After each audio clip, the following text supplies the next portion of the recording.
Students, today we'll start with a new chapter, pair of linear equations in two variables.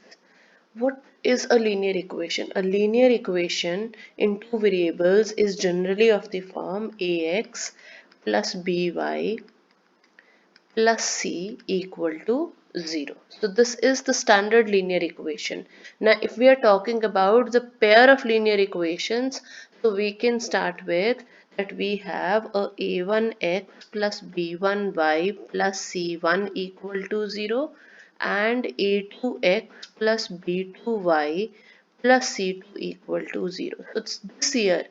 Last year you were studying just one linear equation. Now this year we are studying two. Basically simultaneously we will be solving these two and look for the cases. How do you solve these? I mean, what kinds of graphs we get, what kinds of solutions we get for a pair of linear equation. And of course for both of these we have a1 b1 not equal to 0 and a2 b2 not equal to 0, because if they are 0 then it's no longer a, or any one of these two is also 0, it's no longer a linear equation in two variables. That's why. And from the previous knowledge, we already know that, for example, if I just pick any linear equation, say, for example, we talk about 2x plus 3y equal to 5. Now, any point that lies on this graph, I hope you all know this linear equation always gives us a graph of a straight line. This gives us a straight line always. Linear equation always gives us a straight line, right? So now if I want to make that straight line, what I can do is, in this equation I can keep substituting x, get the corresponding y, and we'll plot those points on the graph and we'll join them and get the straight line, corresponding straight line. That is one thing, and we'll do that in a few examples. And the secondly, if I want to test whether any point lies on the line or not, you can simply substitute the point here in the left hand side. For example, I say just check whether 1 lies on this line, right? So I can just simply start with left hand side. I have 2 multiplied by 1, substitute 1 in place of x, plus 3 multiplied by 1, which is 2 plus 3, 5, and my right hand side is already 5. Okay, so this implies your LHS equal to RHS implies that 1 satisfies this equation, or you can say 1 lies on the graph, right? Because a line has infinite number of points on it. So to test what points are there other than the ones we have chosen to make the line, you can always do it this way. So now if I start with the first one, Aftab tells his daughter, 7 years ago I was 7 times as old as you were then. Also 3 years from now I shall be 3 times as old as you will be. You have to represent this algebraically and graphically. So we were already making equations last year also. So now we have to make two. So we start with, let let the present age. Always in the age questions we assume the present age. Let the present age of Aftab be X years and his daughter be Y years. Right? So now 7 years ago,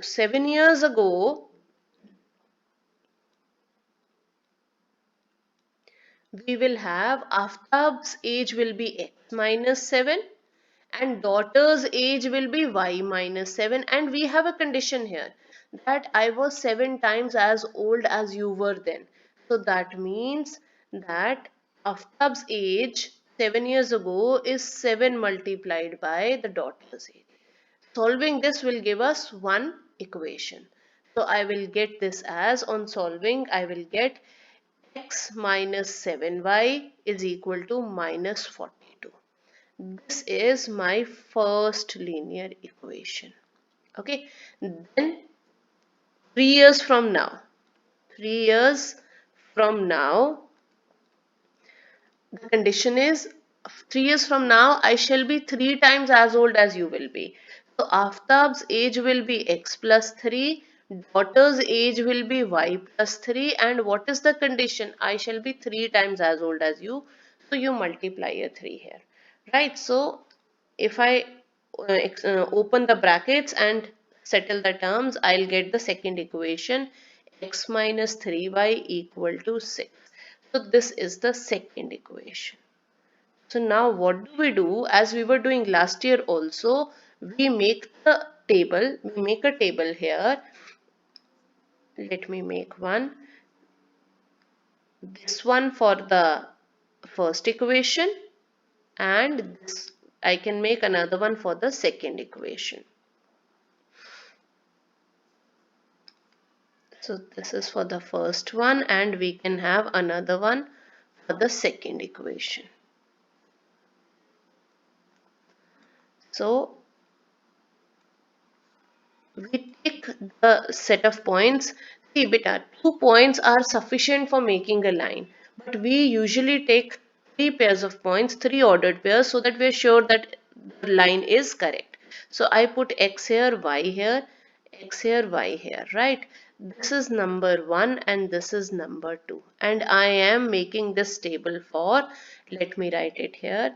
This is for x minus 7y equal to minus 42 and x minus 3y equal to 6.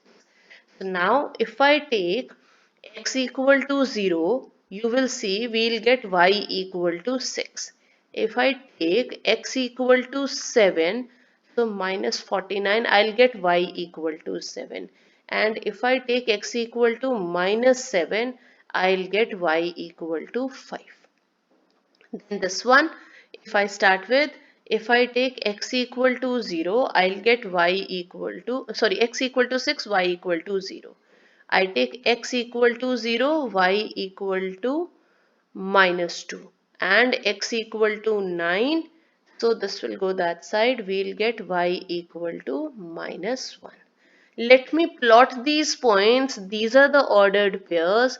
I should get a straight line for both of them, right? So let's see. So the first one 0, 0, 6. So that should be this point. Then 7, 7. That should be, you have a 7 here and a 7 here, right? And we have minus 7 and 5. Minus 7 and 5. So I get a line like this. The line, if I join it, it has to be a straight line for sure. So like this. See students, we are getting perfect straight line here, right? So like this, and I'll put the equation of the line here. This line is x minus 7y equal to minus 42. Now I mark the other set of points. The other set of points is, we have 6, 0 this time. We have 0 minus 2. 0 minus 2 should be here. And the last one should be 9 and 1. And we will get, if I'll join, we'll get the line like this.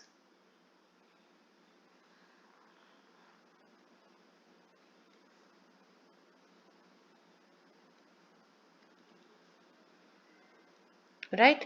So obviously if you'll see, the distance between these two lines is reducing. So ultimately if we'll keep producing them infinitely somewhere, probably not on this plane of paper, but somewhere here, if I keep extending them, they will meet at one point. So that will be the point which will give us the solution of these two lines, which we will discuss in the next sections. Right? Let's do the next one. The next one is, the coach of a cricket team buys 3 bats and 6 balls for 3,900 rupees. Later, she buys another bat and 2 more balls of the same kind for 1,300. Represent this equation algebraically and geometrically. Algebraically is when you express it as the pair of simultaneous equations, as the pair of linear equations, and graphically or geometrically is when we put them in the graph, and geometrically when we solve them. We'll do it graphically here. Okay, so let me do it. We'll do it graphically here, beta. So same way as we did last time, I start with let the cost of one bat be rupees X, cost of one ball be rupees Y.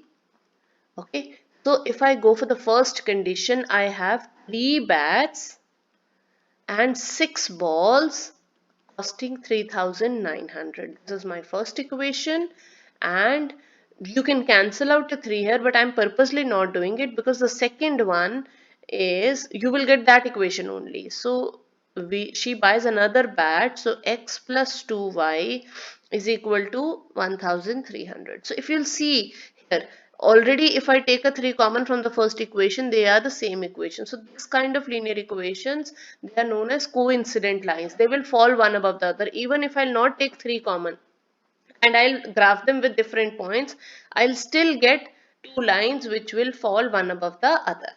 I'll show you. So the first one, we can take it here, and let me make the box for the second one also.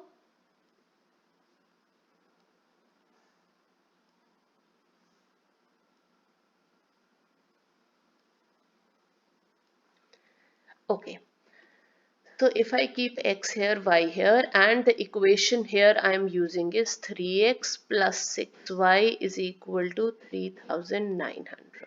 And the equation here we are using is x plus 2y is equal to 1,300. For the first one, if I take x equal to 0, I will get y equal to 650. If I take y equal to 0, I'll get x equal to 1,300.